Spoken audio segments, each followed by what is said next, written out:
একটা বৌমা একটা বাড়ির ভালোবাসা করে বিয়ে করে ফেলল। ছেলেটা কায়স্থ করে, মেয়ে ছেলেটা বাঙাল। আর বাঙাল কি মুসলমান জানা নেই, পূর্ব বাংলা থেকে আসা, কলকাতায় বাস করা। সে রাইটের সময় বাঙাল হয়ে আসছিল না মুসলমান, কালা ভূতের মতো মুসলমান কে জানে, বলে বাঙাল। আমার ছেলে পড়াবো,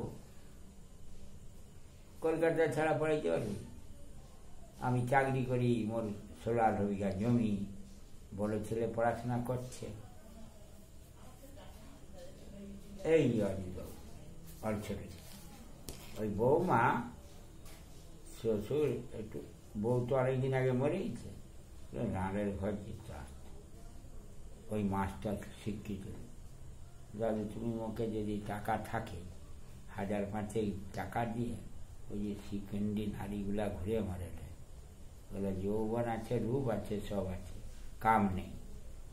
ওরা সুখ ক্যাচাওয়ের মতো ছোট আছে ছাঁদা, ওরা শিখণ্ডি, ওরা স্বামী সঙ্গ করতে পারে। তাই কটা এইখানে থাকার পরে ওরা নার্সিংহোম বা টাকা দিয়ে অপারেশন পাঠাইতে পারবে, আমার লাখ টাকা দিয়ে পারবে না। ওইসব আমি নিজের স্ত্রী ছাড়া কোনো নারীর মুখের দিয়ে ওর ছাতিটা কত বড় এখনো পর্যন্ত আমি দেখিনি।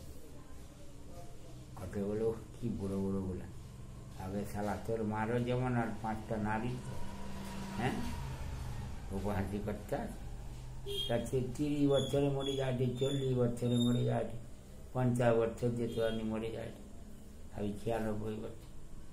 তো ওই লোকটা যাই হোক, খারাপ করুক যাই করুক, তুই তো বৌমা, হ্যাঁ এই বৌমাকে নিয়ে আছে লোকটা।